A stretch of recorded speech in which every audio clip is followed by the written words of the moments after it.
Our next guest is a priestess of Ceridwen, of the Druid tradition, and also a psychologist. I can't wait to find out how she intertwines these two amazing modalities. So welcome, Ruth. Welcome, Ruth. This is so exciting. So a priestess of Ceridwen and a psychologist. Yes. They are two completely different. How? Well, let's talk about one of them first, and then talk about how they interlink and how you're working them together, because it's fascinating. But I've got to start with the priestess first. So, of course I have. Kerry could have put money on that. That's what I was going to start with first. So, a priestess. Mm-hmm. What does that mean for you? Well, I suppose it means many things. So it was a bit of a journey in that somebody who knew nothing about Ceridwen, nothing really about Druidry or anything of that. She kind of found me, if you like, Ceridwen as a deity, she found me. And it was kind of following a period in my life that had kind of gone a bit dark. And you know, when sometimes when stuff's going on and you kind of go into a bit of a hole. And I went to a circle, a women's circle, and we were doing a meditation, and I don't know what it was, but it was, you know, sometimes when you just get that spark of something and you think, oh my God, I'm like really excited and it's just like, there's something I need to do. And it was this kind of irritation, this impatience. So I need to do something. Anyway, so I went home and it was just like, you know, got on the old Google, and it was like, and I was on, because I've always had a kind of a love of Glastonbury and all things Glastonbury town and all of that kind of thing. And it was like, oh, Glastonbury Oracle, there's bound to be something going on that I just need to go and do something and follow this loveliness that I'm feeling. Anyway, and there she was. There was a picture of her, like one of the pictures that we have of her standing sort of over the cauldron. And it was, what's this anyway? So I was reading, and it was the training at the Goddess Temple at Glastonbury. Oh, is that where you've trained? Yeah. And so I was reading through it, and it was just, as I was reading, it was just like, oh my God, I have got, this is everything. This is everything. So I just kind of pulled on the thread of it. And within 5 minutes, I was on the phone to B, who is the woman who's kind of led that. She's obviously a priestess of Ceridwen herself. And I just, this whole thing. And she's kind of like, that's lovely. I'm in the supermarket at the moment. Anyway, and literally within 2 weeks, I was sitting in the temple in Glastonbury with all of these people who were to become my sisters, and kind of embarked on this quite a life-changing journey. I'm not going to lie. It's been big. It's been a big thing for me.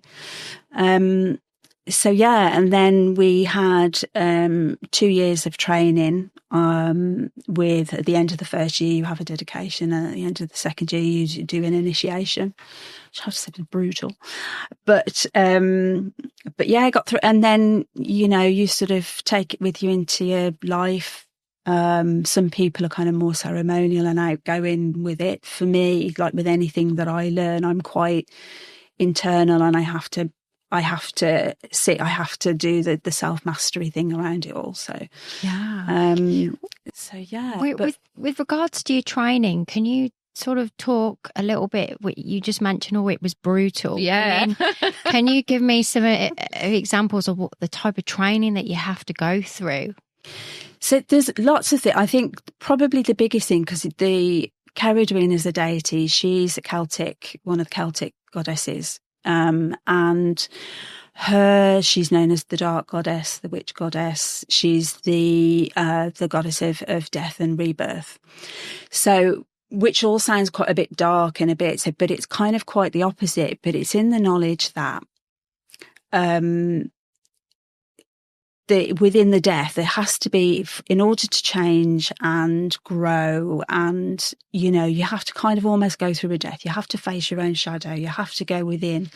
And she's, so obviously when you see the cauldron, which is kind of known with, that's where it's Ceridwen's cauldron. That's where that symbol comes from. So, you know, but so within that, it's kind of in the knowledge that we grow through challenge and being open to grow through challenge. That's kind of the essence of the message of her, if you like. And that in our utter darkness, that's where the true magic lies. And it's your capacity and your resilience to change. That's where the magic is.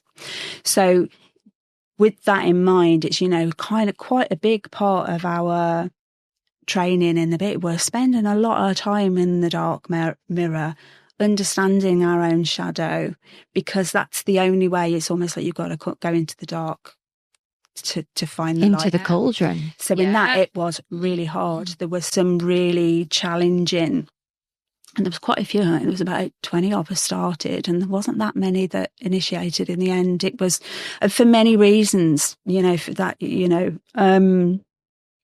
it wasn't an easy process. It wasn't an easy process. I've seen this, I think, this advertised at the Goddess Temple. Have this, you? Yeah. This We're the ones course, in it's black. quite, it's quite, you know, it's quite a big thing, isn't it? Can we talk for a bit about the shadow, because it's something that's come up in both of our lives recently a lot, and I think the more we talk to people, the more we realise that we live in a world of duality, and to live a true spiritual life from the heart, you have to embrace both aspects, our dark and our light. But I think people shy away from the shadow because and the dark because they think it's evil, but it's not. It's just a different side to our personality. And it's where our pain resides and our trauma resides. And so in that respect, the healing is going to be in the dark. Yeah. And not necessarily in the light. So what is the shadow, and how do we access our shadow? Okay.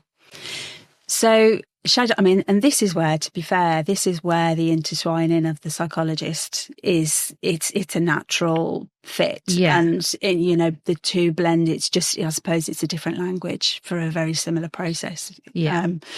But, you know, our shadow is, you know, for, if people want sort of more accessible terms, if you like, the subconscious, you know, with many people are more familiar with that language, but it's the parts of ourselves that, for whatever reason, we're uncomfortable with. If we've been through a trauma, you know, our mind, our brain is an incredibly efficient thing, and it's there to protect us. And our subconscious is full of the things that, and very often, you know, our subconscious is full of things that we've internalized as children. And something that we find uncomfortable. And it doesn't have to be big. It doesn't have to be, and I know, I saw one of the early podcasts with Dave, and he was talking about people's perception of an event creates a trauma, and it was like, yes. and it's, so what, you know, something happens to you, the way you see something or what have you, and you perceive it as really difficult and you don't quite know what to do with it. So what your mind, your brain, whichever way you frame it, it's like, well, okay, we're going to put that somewhere because we're going to protect you from this thing because you don't quite have the capacity to deal with it. So in it goes. Shut the lid. You carry on with your day. And that's quite a normal thing. As I say, we're very efficient in the way that we protect ourselves. And then, you know, what can then happen if you have, so for example, at a very young age, if something happens where you think, oh, well, I'm obviously not good enough. And that's something we can probably all relate to. There's something, well, I'm not good enough. So I'm going to shove that away because that's really, really painful for me. But then what happens is you start to grow around that, and particularly for children, so up to about the age of 7, that's where you kind of start to develop your core beliefs, and you can really kind of, your whole being starts to grow, and you start to, your infrastructure builds on top of that belief, and you get more. We know that we have many things that we find difficult, and we kind of create this layered structure that becomes the adult self, and then we spend the rest of our lives trying to unwind it all.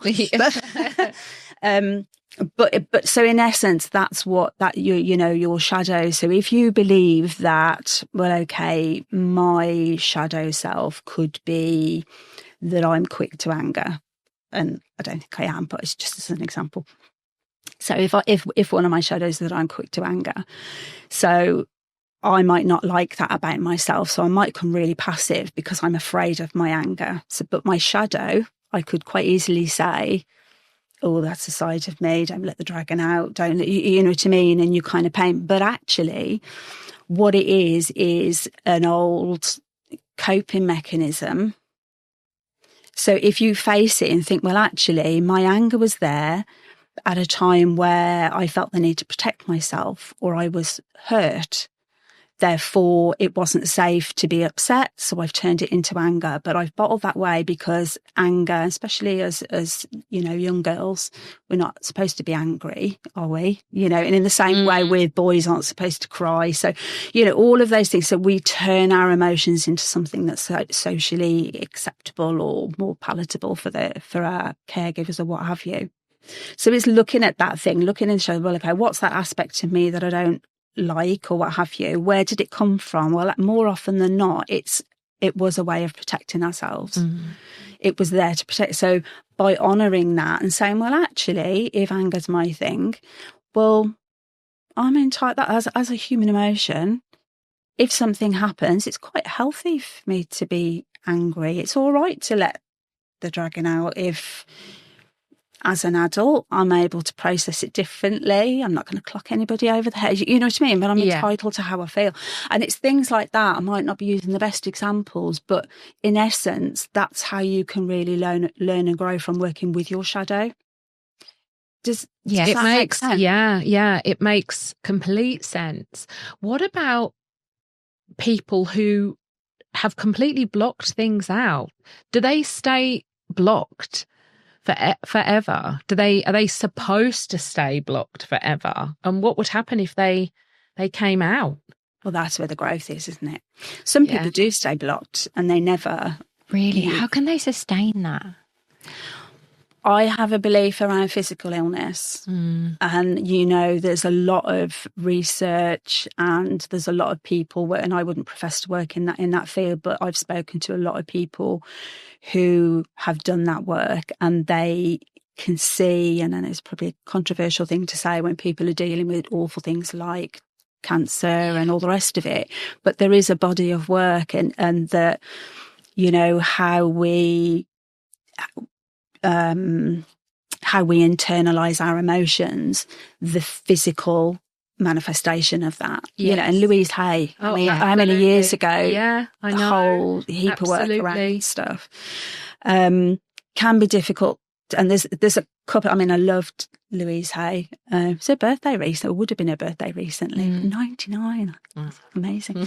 But then there was a couple of things that she wrote in hers that, and I think it was something about if you've got a child in particular, as a mother, I'd find that particularly difficult to digest. So it's you know, it's not always the easiest thing to, but again, it's that dark mirror, isn't it? You know, but yeah, absolutely.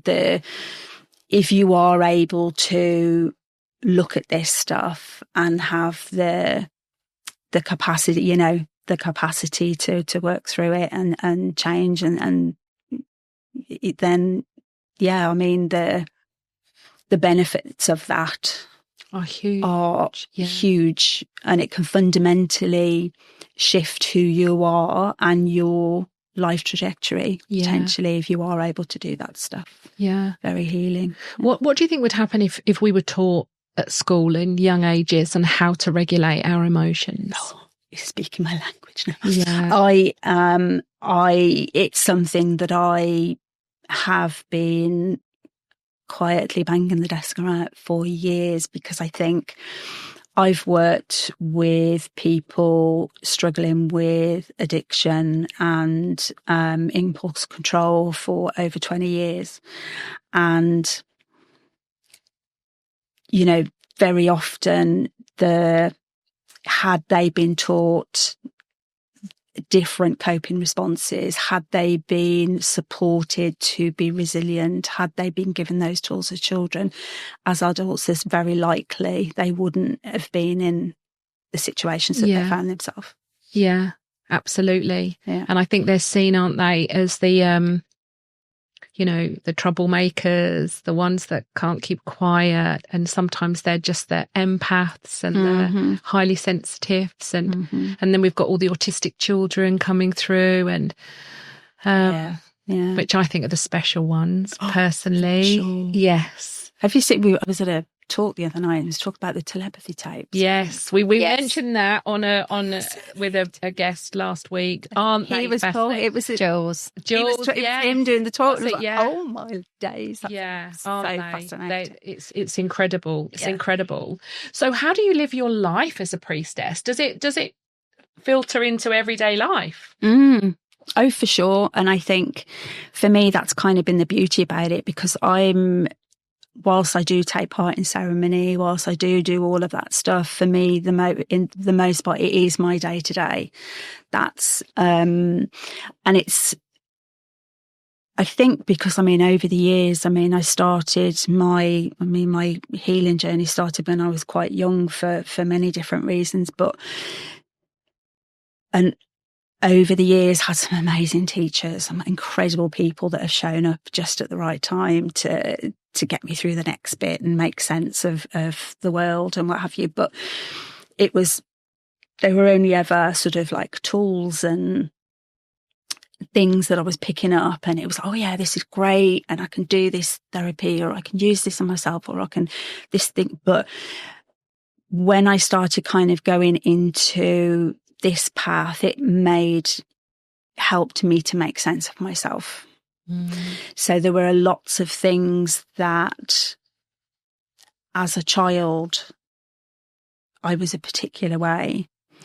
By understanding this stuff and working in this way, it's like, oh, that's why that happened. And rather than thinking, well, I was born with these issues and all of this dark mirror stuff, obviously it's all part and parcel of that. And I think the seasons, the cycles of the earth, the cycles of the moon, the sun, everything that, and it doesn't matter in which area you look, we're living in patterns, in cycles of nature. Everything is circular. And I think because I'm living my life in that way, I'm honouring what I need. I'm honouring my natural patterns, my natural cycles, my different energy level, all of those things. So life is much more peaceful, and life makes more sense to me. Yeah. And I think I was always nature was always my thing, ever since I can remember. I would talk to trees and all of that stuff, which years ago people were like, bless her. But now it's, and getting into the Druid tradition and that's what that's all about. So suddenly I'm not this kind of weird, quirky thing anymore. It's actually this is a bigger thing, that there's a whole body of tradition wrapped around all of this stuff that I've naturally had a what's the word I'm looking for? Inclination for, or calling. Yes. Towards, without really realising. And when you look back on your life, actually, you can see all those, can't you? Yeah. Those little dots. Do you know, when I started drumming, and I was outside with my goats and I was drumming, and all of a sudden I was a druid in a procession. And I was dong, dong, dong. And we're walking up in this procession with the goats to an altar. Wow. And in the meditation, because that's obviously, wherever I'd gone, that's where I was. And the person on the altar was writhing around. And in my head, I thought, oh my God, I hope this isn't a sacrifice. But I carried on drumming and I carried on walking. But when I got to the top, it was a healing. Part of your harvest, part of your remembrance is about forgiveness. If you need to forgive somebody, if you need to learn those lessons, and this is where you kind of come into the acknowledging of the ancestors. It's there's the Mabinogion, which is the Welsh. I don't know, are you familiar with the Mabinogion? It's like No. Obviously a lot of the Celtic tradition comes through the oral traditions and what have you, but over the years it's been written down. It's called the Mabinogion, and it's got different branches. It's huge, and it's got all these myths and legends of all of these things, and obviously the Ceridwen story is in there, and the an interesting one, might be going off topic a little bit, but an interesting one. So in its connection to sort of like the forming of Ireland and the Irish part of the Celt legend, and you'd got a character called Bran, who was a giant, and he was the king of the ravens, and he long story, I can't remember the full story, and it's worth looking it up if you're interested. But the relevant part of that story of this Mabinogion thing is the legend bit, I guess, is that he was beheaded. There was a war and he was beheaded, and his head continued to. And they used to like still get the wisdom in his advice. And obviously he was the king of the ravens, so the ravens stayed, and he was taken to. I can't remember the name of it. There was a mound in London, which now the Tower of London is built on. And his head was on a spike there. And they were saying, as long as he is there, the ravens will stay. As long as the ravens stay, the country will not fall. So obviously, if you think now the ravens are still in the Tower of London. Yes. And, and you kind of think, it's a great story, but if you think like the beefeaters, they're employed 24/7 every day of the year to look after the ravens. The ravens' wings are clipped so they cannot leave. And you just think, is this just a story, or is there something in that they know that we don't? Because it's like, if the ravens fall, the country will. If the ravens leave the tower, but that's where that comes from. So these... So it might be a spell. So it's kind of connected, the Mabinogion. There's so many fascinating stories, and you can see how the legends and folklore have kind of come through time and how they've translated. And some of it is still playing out now. Yeah. Really interesting. Without us even knowing, really, that it's still playing out now. Yeah. And if anybody's fact checking me, sorry if I didn't get the story quite right, but it's kind of that. It's worth looking up if you're interested in. But anyway, going back to with the what's the name of the priestess again? Ceridwen. Yeah. How do you compare? Because there's so many goddesses, priestesses out there.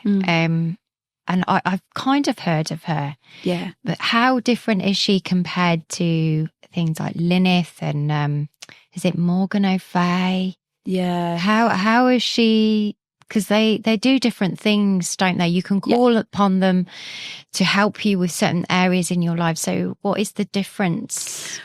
Generally, so obviously you've got the Morgan and Lilith. They're kind of from, so Ceridwen is to say comes from the Welsh mythology and the Mabinogion and what have you. Lilith is part of the creation story. Yes. And the version I prefer. I'm not going to lie. And Morgan Le Fay, and you've got the Morgans and everything. That's very much kind of from the Avalonian story and all the rest of it. So they come from different origins of mythology, I guess. But I suppose for me, they've all got different. So the symbolism and the lessons from Ceridwen come from her story. You've got Bridget, you've got Rhiannon, you've got.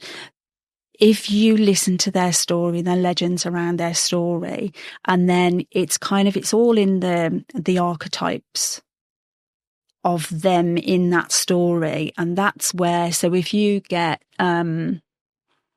so Rhiannon, there was a lot of priestesses of Rhiannon that have come out of the Goddess Temple of Glastonbury, and I've not done that teaching, so I wouldn't profess to know a huge amount. I wouldn't even start to pretend. But what I do know is that the archetypes around Rhiannon, a lot of what they do is looking at self-love and confidence in the self and how you kind of express yourself in the world. And they wear red and they look amazing and all very beautiful. And because they're kind of working with those archetypes of Rhiannon, whereas the archetypes of Ceridwen is about the cauldron stuff. It's about the soul midwifery. It's about working with the dying and the sick and the troubled and helping that transformation. And you know what I mean? So you kind of... So talking about those points then, would you have had to kind of go through that yourself? Which? As in the attributes of her and what she represents, you know, about you going into those aspects quite deeply of death. And am I making sense? Yeah. So when she, well, as I say, and I do say when she found me, the reason that I related is because there were things that I wanted to work through. There was things that I wanted to be. There was things that I experienced that working with her helped me make sense of. So the archetypes and her story and all of the teachings of that really resonated with me. And I suppose it's the same as a lot of things that, you know, if I was looking at the Rhiannon course, for example, you know, that wouldn't resonate with me. I'm never going to be that out there person. That's just not me. I'm happy in the dark months. I'm happy. And that's why I say it's like when I kind of came across this and started working it helped me make sense of me. Yeah. So all of that, that I had that resonance within me that matched. So I suppose it's you're pulling in when it's like they say, isn't it? The teacher arrives when the student is ready, and you're pulling in that energy. Because you work with Lilith, don't you? I have done. She's come to me. Yeah, it's amazing. Love Lilith. That's a whole different podcast. That is. Yeah. She's pretty. She kicks ass.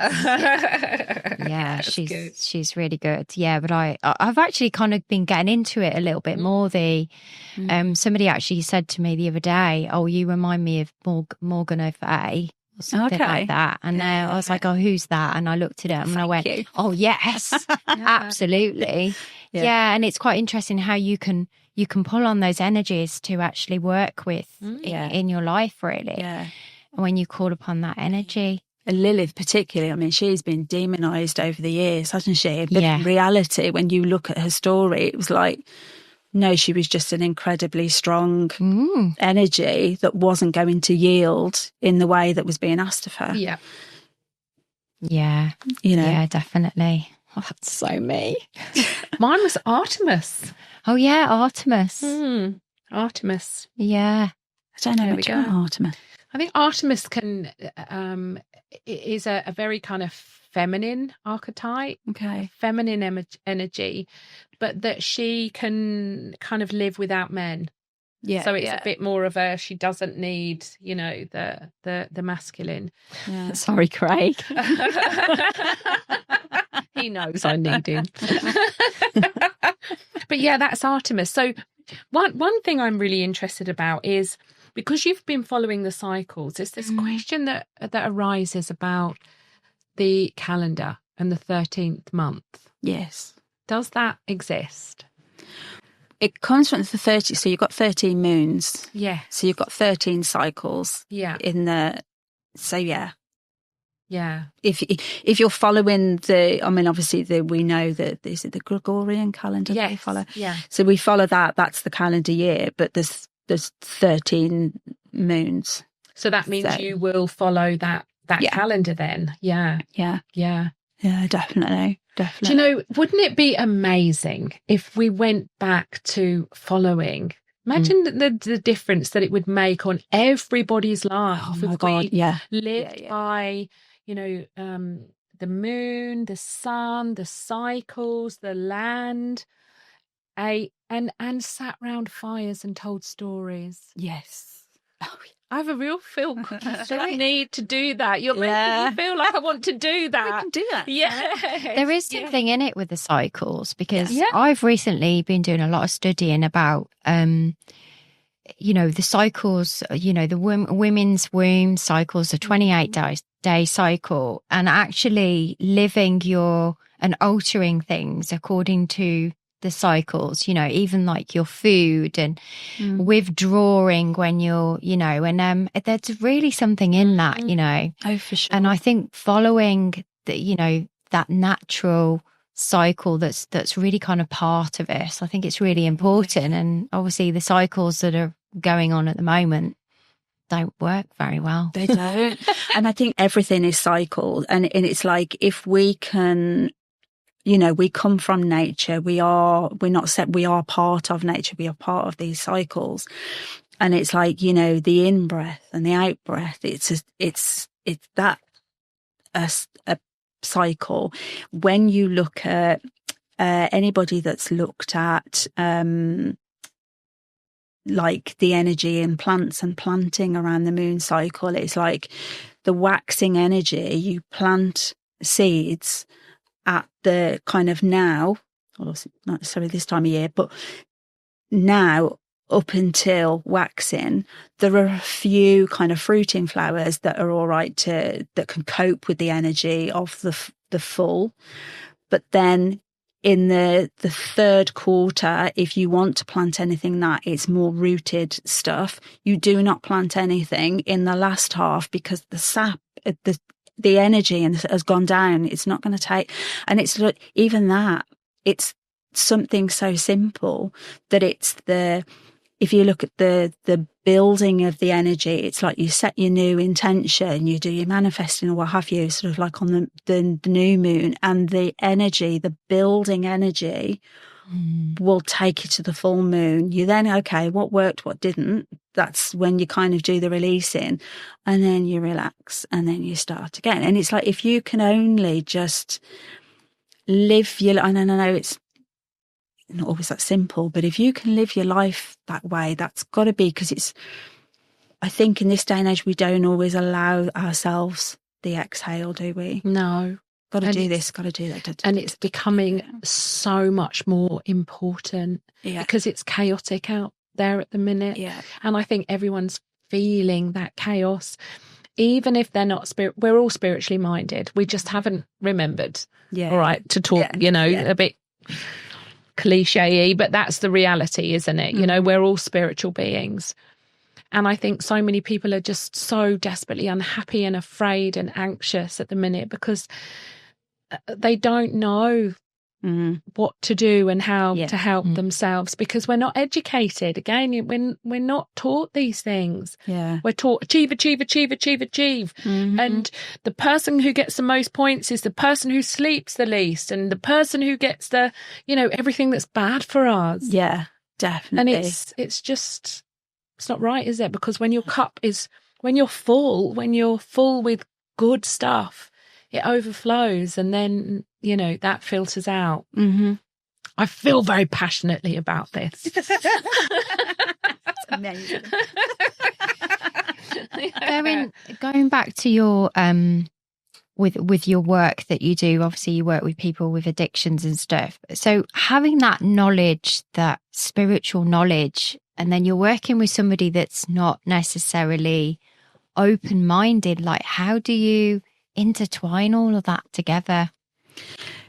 It's kind of been a gradual thing, I think is probably a better word. So when I first started working with people, so it's like 20 odd years ago,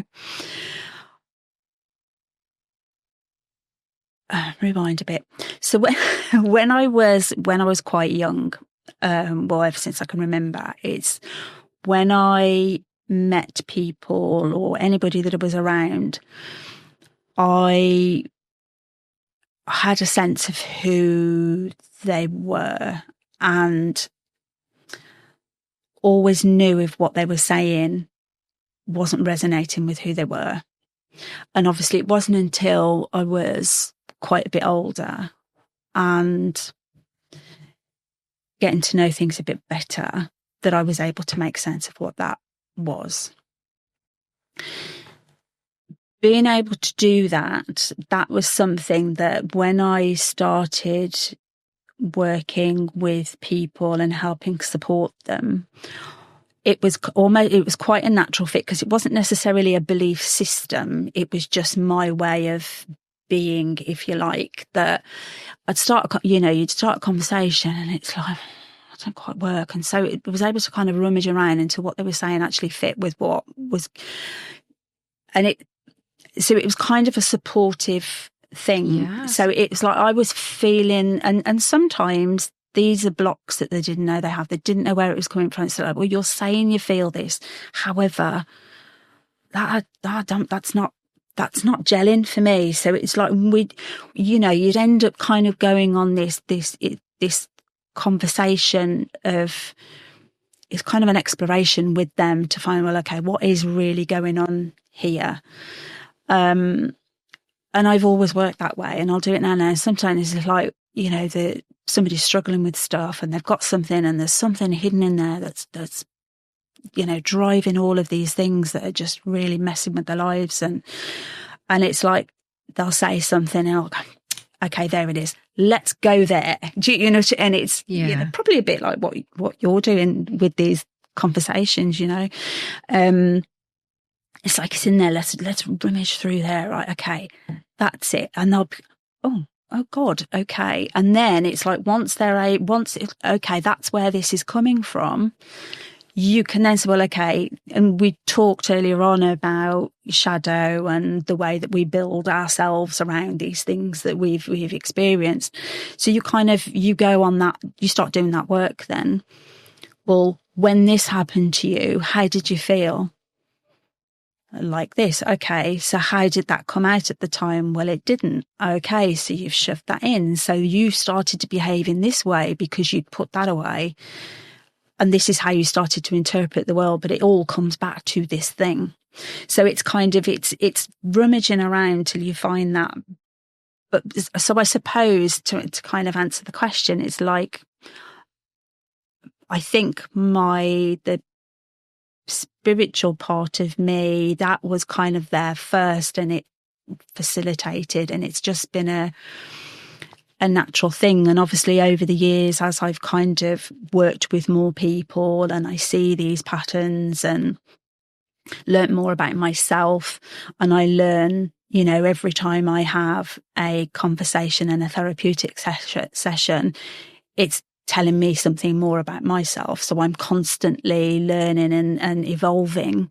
So it's a reciprocal thing, isn't it? Because, I wasn't born on some fluffy cloud where I knew what to do about everything. It's just I found a different way of working through my stuff. So it's like, if you can help somebody to do that, but you can kind of see where it's coming from, then it's a good fit, That's a lovely gift as well, isn't it? A really nice, gift. It's turned, I mean, it wasn't. Yeah. Until I kind of knew how to do with it. So I had my own downward spiral into mental health, and so it didn't feel like a gift. But it's like anything. It's, going back to what we were talking about before, if you can go into the belly of the cauldron and say, there's all these things about me that actually, that's where the magic lies, because you turn it into something. It is, isn't it? It is. Yeah. It is where the magic lies. You're like that. You can feel someone out. Oh, yeah. Yeah. Yeah, absolutely. I think it's a gift that I've had since a young age. Yeah. And seeing right through that person's mask, where people hide. You can't hide from me. I'm afraid. Yeah. You can hide from me because I believe everything everyone says. But you can't, I feel it. I just feel everything. Yeah. You know? So I feel if something's off. You feel. I know when things are off. Yeah. But then I don't always know whether they're just off for me. Do you know? Because just because somebody makes me feel off doesn't mean they're off. Yeah. Do you know? Well, there's lots of things in because sometimes you can pick up that somebody's off and they're making you feel a certain way, but it's like, are they triggering me? Yeah. A shadow. Everything's a mirror, isn't it? Yes, It's exactly. a mirror, because if I've healed that part of myself, I wouldn't be triggered by that person. Yeah, exactly. So then I kind of that's what I mean, you know, seeing the difference. Yeah. Of, you know, seeing that person. You know. But I think that's lovely, that awareness. And if I could give a gift to humanity, a bit of magic dust, what I'd sprinkle on everyone is the ability to move out of victim and look at your shadow, and the ability to understand that in your darkest moments is the seed for your greatest strength. Yeah.